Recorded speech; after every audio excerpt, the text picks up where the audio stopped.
Welcome back. The nonprofit Riley's Way is making an investment in today's youth by encouraging them to develop and bring new and bold ideas to the table to become the next generation of community leaders. And to tell us about the inspiration behind Riley's Way Foundation is co-founder Ian Sandler, along with Alexa Muchnick and Mila Wong, fellows of the program. Good morning to all of you. Good morning. Good morning. Ian, tell us, how'd you get started with this? We started Riley's Way, born on tragedy. We lost our 9-year-old daughter, Riley, on the last day of her first year of sleepaway camp. And Riley was a remarkable young woman who loved her friends. There was nothing she loved more than her friends. And so we started Riley's Way the day she passed. And we decided to focus on the spirit of who Riley was, which was a great friend who loved community and loved connecting people. And so Riley's Way is focused on promoting the next generation of kind leaders. And we've now been doing this for 11 years. And our focus is really on how do we give young people the tools, scaffolding, and support they need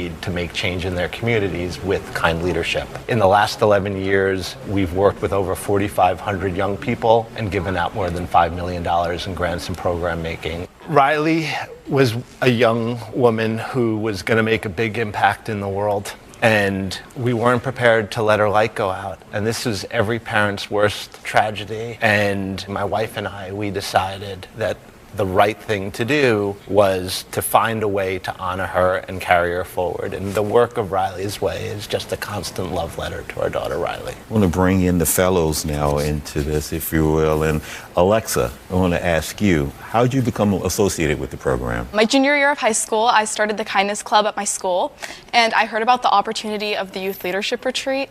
And when I heard about Riley's Way, everything that they stood for felt like it was describing me, and so I knew I had to get involved. Well, walk us through some of the things that you've been doing. Yeah, so I first got involved at the Youth Leadership Retreat, which is a weekend experience where 120 young high school changemakers from all across the country get together at a campsite in New York. And we have a weekend full of growth, community, workshops, and that really changed my life. From there, I knew I had to stay involved with Riley's Way and make my impact even greater. And so I started a nonprofit called Rose Musical Theater, where we provide completely free musical theater camps and classes in California. And after that, I got involved with Riley's Way's Call for Kindness program. Mila, you tell us about your connection, if you will. Yeah, so I actually came through the Call for Kindness program. Okay. I had an idea to start a nonprofit called Climbing for Community to introduce more neighborhood kids into the climbing gyms. And I was looking for a grant or fellowship, somewhere to help guide me in that process. And I found Riley's Way. So when you hear young people, Yes. connecting,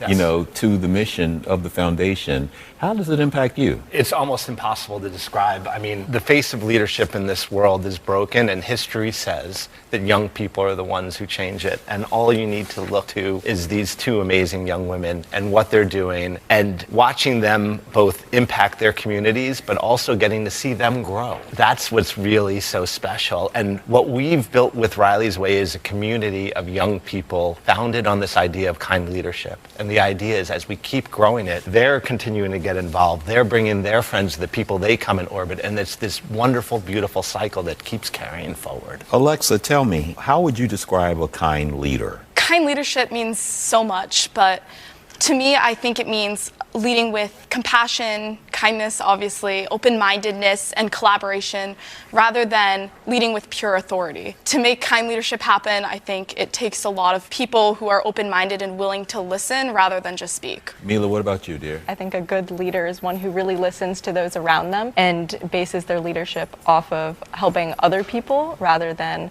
strictly like a I say, I tell. So now both of you started your own nonprofits, which means that there's a assertiveness, that was already in you already.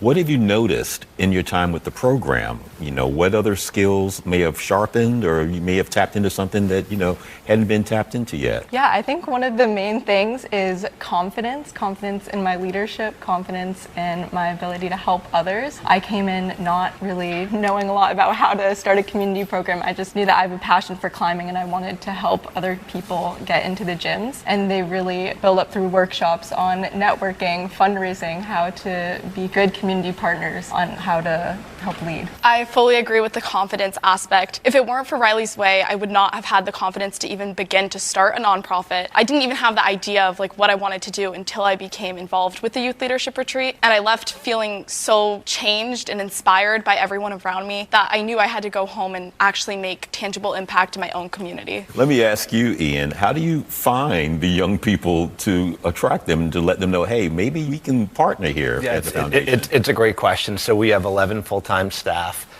We seek out partners, and the beauty of the work that we do in nonprofit land is we can find amazing partners, highlight what we're trying to do. We're a national program. We had participants in our youth leadership retreat from as far away as Alaska, and it's not a zero-sum game. So we're very glad to promote our partners. They're able to highlight what we're doing and bring their young people into it, and it's just another beautiful aspect of the work. So do young people apply, or are you partnered with the schools? For the Call for Kindness, young people apply. Part of what we're trying to do in really growing our program is the fact that we actually reject about 85% of the fellows who apply, simply because as the program has grown and we're now in our 7th year, the demand has just outstripped our ability to give meaningful support to our young people. We started with 15 social impact organizations in year 1. We're up to 50. We're doing a great job, but we have 500 social impact organizations applying for this. And so it's super gratifying, and we've clearly met product market fit, and we need to go out into the world and raise more money and grow what we do, because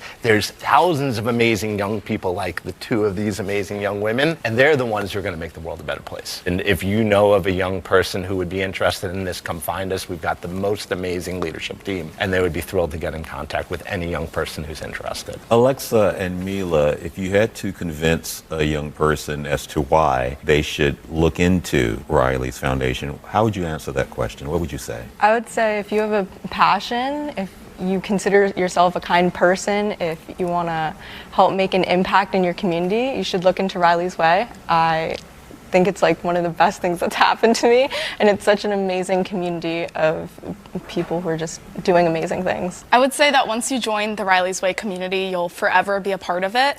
You'll meet lifelong friends. You'll go to workshops where you are believed in and able to make a change in your own community.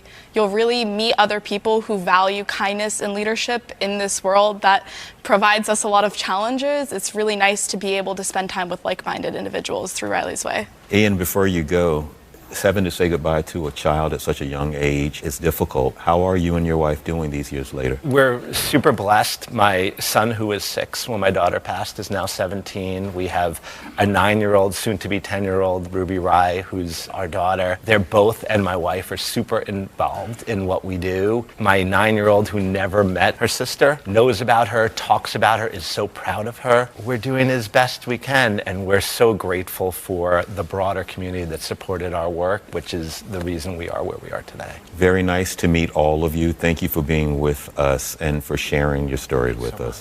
Thank you. We'll be right back.